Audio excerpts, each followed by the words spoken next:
Chapter 4 The Going Forth of Gaspard du Nord. Alone in his attic chamber, Gaspard du Nord, student of alchemy and sorcery, and quondam pupil of Notaire, sought repeatedly, but always in vain, to consult the viper-circled mirror. The glass remained obscure and cloudy, as with the risen fumes of satanical alembics or baleful necromantic braziers. Haggard and weary, with long nights of watching, Gaspard knew that Notaire was even more vigilant than he. Reading with anxious care the general configuration of the stars, he found the foretokening of a great evil that was to come upon Aveyron, but the nature of the evil was not clearly shown. In the meanwhile, the hideous resurrection and migration of the dead were taking place. All Aveyron shuddered at the manifold enormity. Like the timeless night of a Memphian plague, terror settled everywhere, and people spoke of each new atrocity in bated whispers, without daring to voice the execrable tale aloud. To Gaspard, as to everyone, the whispers came, and likewise, after the horror had apparently ceased in early midsummer, there came the appalling story of the Cistercian monks. Now, at last, the long-baffled watcher found an inkling of that which he sought. The hiding-place of the fugitive necromancer and his apprentices, at least, had been uncovered, and the disappearing dead were clearly traced to their bourne.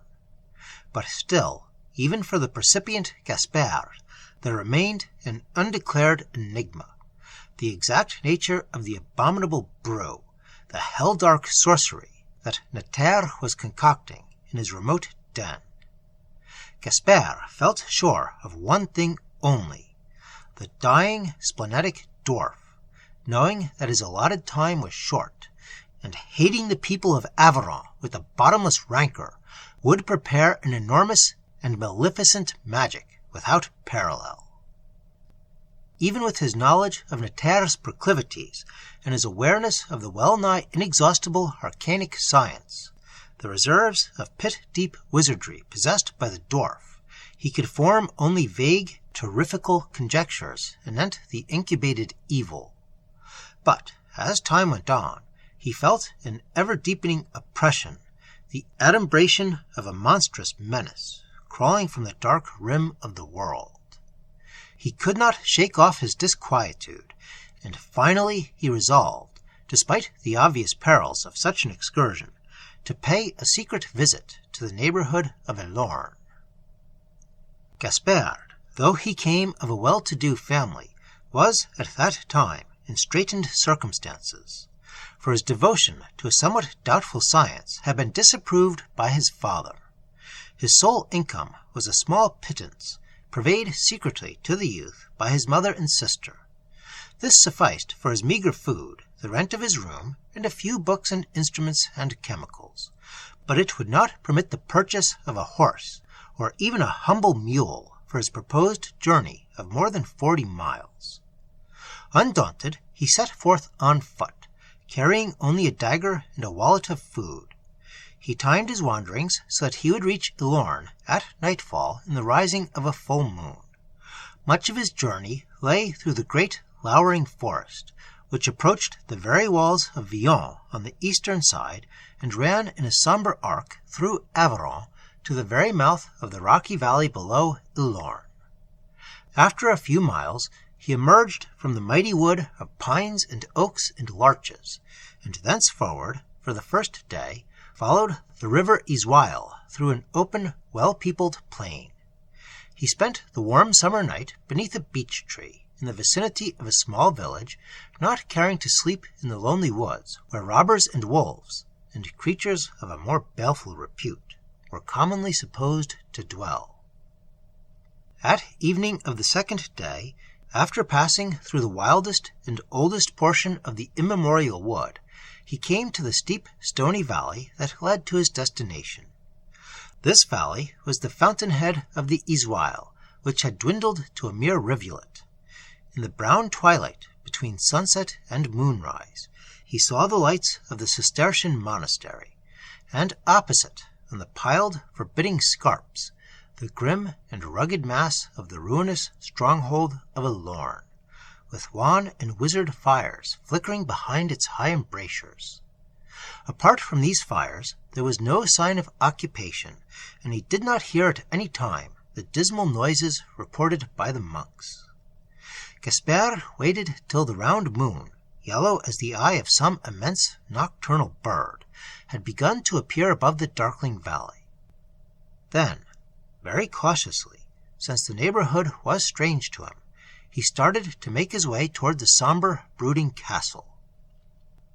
Even for one well used to such climbing, the escalade would have offered enough difficulty and danger by moonlight. Several times, finding himself at the bottom of a sheer cliff, he was compelled to retrace his hard-won progress, and often he was saved from falling only by stunted shrubs and briars that had taken root in the niggard soil. Breathless, with torn raiment, and scored and bleeding hands, he gained at length the shoulder of the craggy height below the walls. Here he paused to recover his breath and recuperate his flagging strength. He could see from his vantage the pale reflection as of hidden flames that beat upward on the inner wall of the high-built dungeon. He heard a low hum of confused noises, whose distance and direction were alike baffling. Sometimes they seemed to float downward from the black battlements, sometimes to issue from subterranean depths far in the hill. Apart from this remote, ambiguous hum, the night was locked in a mortal stillness. The very winds appeared to shun the vicinity of the dread castle. An unseen, clammy cloud of paralyzing evil hung removeless upon all things, and the pale, swollen moon, the patroness of witches and sorcerers, distilled her green poison above the crumbling towers in a silence older than time. Gaspard felt the obscenely clinging weight of a more burdenous thing than his own fatigue when he resumed his progress toward the barbican. Invisible webs of the waiting, ever-gathering evil seemed to impede him. The slow, noisome flapping of intangible wings was heavy in his face. He seemed to breathe the surging wind from unfathomable vaults and caverns of corruption. Inaudible howlings, derisive or minatory, thronged in his ears, and foul hands appeared to thrust him back. But, bowing his head as if against a blowing gale, he went on and climbed the mounded ruin of the barbican into the weedy courtyard. The place was deserted to all seeming, and much of it was still deep in the shadows of the walls and turrets. Near by, in the black, silver-crenellated pile, Gaspard saw the open, cavernous doorway described by the monks. It was lit from within by a lurid glare, wannish and eerie as marsh fires. The humming noise, now audible as a muttering of voices, issued from the doorway, and Gaspard thought that he could see dark, sooty figures moving rapidly in the lit interior. Keeping in the further shadows, he stole along the courtyard, making a sort of circuit amid the ruins. He did not dare to approach the open entrance for fear of being seen, though, as far as he could tell, the place was unguarded. He came to the donjon, on whose upper wall the wan light flickered obliquely through a sort of rift in the long building adjacent. This opening was at some distance from the ground, and Gaspard saw that it had been formerly the door to a stone balcony. A flight of broken steps led upward along the wall to the half-crumbled remnant of this balcony, and it occurred to the youth that he might climb the steps and peer unobserved into the interior of Ylourgne. Some of the stairs were missing, and all were in heavy shadow. Gaspard found his way precariously to the balcony, pausing once in considerable alarm when a fragment of the worn stone, loosened by his footfall, dropped with a loud clattering on the courtyard flags below. Apparently, it was unheard by the occupants of the castle, and after a little he resumed his climbing. Cautiously he neared the large, ragged opening through which the light poured upward. Crouching on a narrow ledge, which was all that remained of the balcony, he peered in on a most astounding and terrific spectacle, whose details were so bewildering that he could barely comprehend their import till after many minutes. It was plain that the story told by the monks, allowing for the religious bias, had been far from extravagant. Almost the whole interior of the half-ruined pile had been torn down and dismantled to afford a room for the activities of Notaire. This demolition in itself was a superhuman task for whose execution the sorcerer must have employed a legion of familiars, as well as his 10 pupils. The vast chamber was fitfully illumined by the glare of athanors and braziers, and, above all, by the weird glimmering from the huge stone vats. Even from his high vantage, the watcher could not see the contents of these vats, but a white luminosity poured upward from the rim of one of them, and a flesh-tinted phosphorescence from the other. Gaspard had seen certain of the experiments and evocations of Notaire, and was all too familiar with the appurtenances of the dark arts. Within certain limits he was not squeamish, nor was it likely that he would have been terrified overmuch by the shadowy, uncouth shapes of demons who toiled in the pit below him, side by side with the black-clad pupils of the sorcerer. But a cold horror clutched his heart when he saw the incredible, enormous thing that occupied the central floor.